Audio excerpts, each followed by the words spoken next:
వ్రతశాల ఇది నా యేసు నివసించశాల. దేవునికి స్తోత్రములు కలుగునుగాక, దేవునికి మహిమ కలుగునుగాక.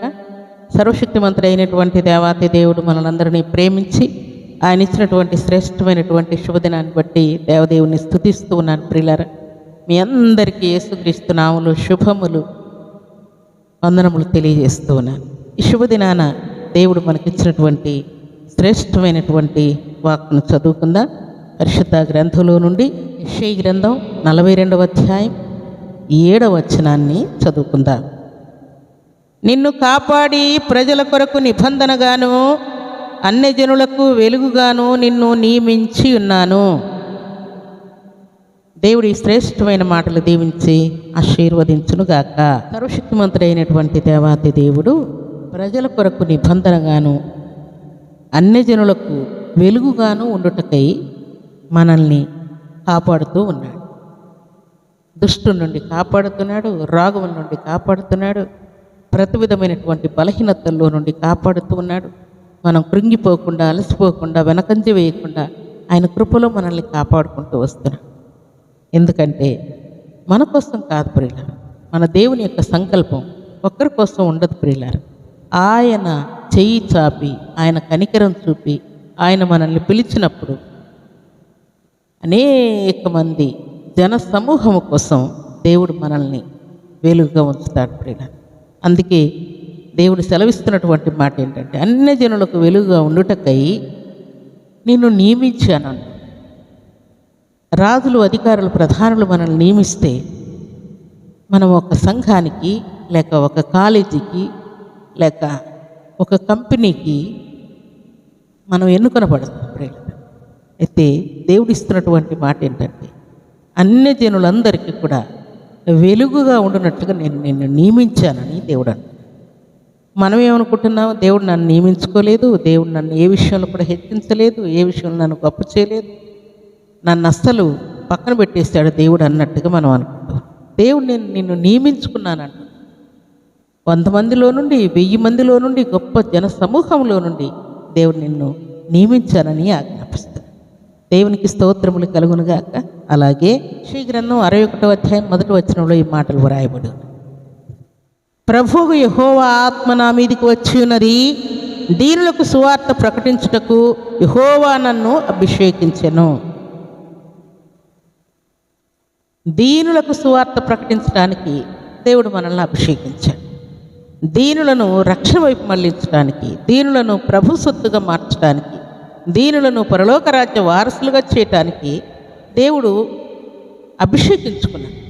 దేవుని యొక్క అభిషేకం మన మీద ఉంది కనుక శరీర బలహీనతలు, శోధనలు, దురాత్మ శక్తులు, శత్రువులు, కర్రువులు, అప్పులు, కేసులు ఎన్ని మన మీదకి వచ్చినా కూడా ఈ అభిషేకము నీకుంది గనుక, అభిషేకము నొందినటువంటి వానికి అధిక బలము దేవుడు ఇస్తాడు గనక అవేవి కూడా నిన్ను తాకకుండా దేవుడు అభిషేకించానని ఆజ్ఞాపిస్తున్నాడు. అందుకే యెషయా గ్రంథం 60వ అధ్యాయం 1వ వచనం మనం చదువుకుంటే, లెమ్ము తేజరిల్లుము, యెహోవా మహిమ నీ మీద ఉదయించునని వ్రాయబడింది. ఆల్రెడీ నియమించుకున్నాడు, ఎన్నుకున్నాడు, అభిషేకించాడు. ఇప్పుడు ఏం చేయమంటున్నాడు? ఇవన్నీ నీ మీద ఉన్నాయి గనుక, ఈ అధికారాలన్నీ నీకు అప్పగించాను గనుక ఇక నువ్వు కూర్చోకుండా, ఇక మౌనముగా ఉండక, ఇక నిద్రపోతుగా ఉండక, నిర్లక్ష్యముగా ఉండక లెమ్మని ఆజ్ఞాపిస్తుంది.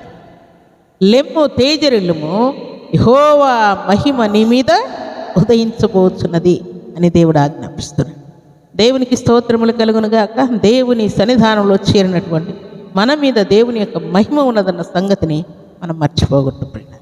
అందుకే దేవుని యొక్క మహిమ చేతనే దేవుడు అనేకుల కొరకు దీపముగా మనల్ని ఉంచాడు. అనేకులకు వెలుగుగా ఉంచాడు. అనేకులకు దేవుని యొక్క అభిషేకం మన ద్వారా జరుగునట్లుగా దేవుడు మనలో ఉండి, మన నోటిలో ఉండి, మన తలంపుల్లో ఉండి దేవుడు ఘనకార్యం చేయబోతున్నాడు. మన నోటి వాక్కు నెరవేరుస్తూ మన చేతిని దేవుని చేతిగా వాడుకుంటూ మన కాలి నడకను దేవుని యొక్క కాలి నడక దేవుడు మార్చబోతున్నాడు. దేవునికి స్తోత్రములు కలుగునుగాక. దేవుడు సెలవిచ్చినట్టుగా దేవుని సన్నిధానంలో చేరినటువంటి మన మీద దేవుని యొక్క మహిమ ఉన్నదన్న సంగతి జ్ఞాపకం తెచ్చుకుంటే నువ్వు లేచి దేవుని యొక్క మహిమ నీ మీద ఉదయించినదన్న సంగతి జ్ఞాపకం తెచ్చుకొని ప్రార్థించుటకు, సువార్త ప్రకటించుటకు, పాడుటకు, పరిచర్య చేయుటకు, దేవుని యొక్క పరిశుద్ధతను కాపాడుకున్నటకు, దేవుని యొక్క పరిశుద్ధాత్మ శక్తి చేత నింపబడటకు నువ్వు ప్రేరేపించబడుతూ ఉన్నావు. దేవునికి స్తోత్రములు కలుగునుగాక. ఈ ఉదయకాల సమయంలో దేవుని కొరకు నువ్వు తేజరులుదోగాక. దేవుని యొక్క మహిమ నీ మీద ఉదయించునుగాక. దేవుని యొక్క పరిశుద్ధాత్మ శక్తి నిన్ను ఆవరించునుగాక. దేవుని కొరకు నువ్వు ఎన్నుకున్న వడ్డావన్న సంగతి నువ్వు గుర్తించదువుగాక. దేవుని యొక్క అభిషేకం నీ మీద ఉన్నదన్న సంగతి నువ్వు జ్ఞాపకమునకు తెచ్చుకుందువుగాక. దేవుని సన్నిధానంలో చేరినటువంటి మనందరి జీవితాల్లో కలుగుతున్నటువంటి సమస్త కీడు కష్టాలన్నింటినీ కూడా దేవుడు తొలగించి ఆయన అభిషేకం అంటే ఏంటో గుర్తించేటట్టుగా దేవుడు క్రియ జరిగించబోతున్నాడు. అందుకే నీ రాకపోకల్లోనూ, విద్యాబుద్ధుల్లో, వివాహంలో, సంతానంలో, ఆత్మీయ జీవితంలో, పరిచర్యలో అన్నింటిలో కూడా ఊహకందనటువంటి కార్యములు చేయటానికి దేవుడు నిన్ను ప్రేరేపిస్తాడు.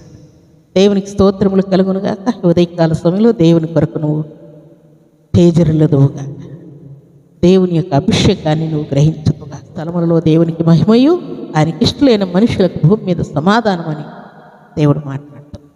దేవుని సన్నిధానంలో చేరినటువంటి మనందరికీ, ప్రజలందరికీ కలుగుబో మహా సంతోషకరమైనటువంటి శుభదినాన్ని దేవుడు మనకు అనుగ్రహించాడు. దిగి వచ్చిన కారణం చేత, సిలువలో మరణించిన కారణం చేత, సమాధి చేయబడిన కారణం చేత, మూడవ దినం మృత్యుంజయుడై తిరిగి లేచిన కారణం చేత దేవుడు మనల్ని అభిషేకించాడు. దేవుని యొక్క లెక్కలోకి చేర్చుకున్నాడు. దేవుని సన్నిధానంలో చేరినటువంటి మనలందరినీ కూడా దేవుని అభిషేకం చేత దేవుడు నింపి ఉదయకాల దీవెనల ఆశీర్వాదం సర్వసమృద్ధిగా మనందరికీ అనుగ్రహించి ఆయన కృపలో దేవుని యొక్క ఆశీర్వాదమును మనం అందరము అనుభవించడంగాక. ఆమేన్. ప్రార్థన చేసుకుందాం. భూమి ఆకాశములను కలుగు చేసిన మా తండ్రి మీకు స్తోత్రం. ఈ ఉదయకాల సమయంలో మీరు ఇచ్చిన శ్రేష్టమైన వాక్కును బట్టి కీర్తిస్తూనా మీ కృతజ్ఞతలయ్యా. పరిశుద్ధమైన మీ సన్నిధిలో చేరిన మమ్మల్ని కూడా మీ కృపలో జ్ఞాపకం చేసుకున్నారు. మమ్మల్ని కాపాడి సంరక్షించి నా తండ్రి అన్ని జనులకు వెలుగుగా మమ్మల్ని నియమించుకున్నారు, అభిషేకించారు. తండ్రి మీ మహిమను మా మీద ఉదయింపజేశారు. స్తోత్రం. మీ నామాన్ని కనపరుస్తూ, స్తుతిస్తూ, పూజిస్తూనని హెచ్చిస్తున్నాను. ఈ ఉదయకాల దీవెనల ఆశీర్వాదం సర్వసమృద్ధిగా మీ కృపలో నుండి మా అందరికి అనుగ్రహించినందుకే, క్రిస్మస్లో తండ్రి ప్రతి బిడ్డకు నిజమైనటువంటి క్రిస్మస్ ఆనందాన్ని వారి హృదయాల్లో మీరు పుట్టించినందుకే, కొరతలన్నీ తీర్చినందుకే, ఆత్మ సంబంధమైన ఆశీర్వాదాలతో నింపినందుకే, శరీర సంబంధమైన కొరతలన్నీ తీర్చినందుకే, మీ దక్షిణ హస్తంతో బిడ్డలను ఆదుకున్నందుకే, తూర్పు, పడమర, ఉత్తర, దక్షిణ దిశల నుండి మీ సహాయం మీ బిడ్డలకు పంపినందుకే స్తుతిస్తూ, ఈ ఉదయకాల దీవెనల ఆశీర్వాదం ప్రతి బిడ్డకు అనుగ్రహించినందుకే, వ్యాధి బాధలన్నీ కొట్టివేసినందుకే, మీ శాంతి, మీ సమాధానం మీ బిడ్డలకు ఇచ్చినందుకే, రాకపోకల్లో తోడించినందుకే, ఎగ్జామ్స్ రాస్తున్న బిడ్డలకు దీవెనిచ్చినందుకే, జాబ్స్ కోసం వెయిట్ చేస్తున్న బిడ్డలను ప్రాణం తెప్పరిలు చేసినందుకే, నాయన అన్ని విషయాల్లో మీ కృపను మెండుగా నిండుగా అనుగ్రహించినందుకే స్తుతిస్తూ, మీ కృపగల హస్తములకు మనందరినీ అప్పగించుకుంటూ యేసుక్రీస్తు పరిశుద్ధమైన నామములో స్తుతించి ప్రార్థించి అడిగి వేడుకుంటున్నాము తండ్రి. ఆమేన్.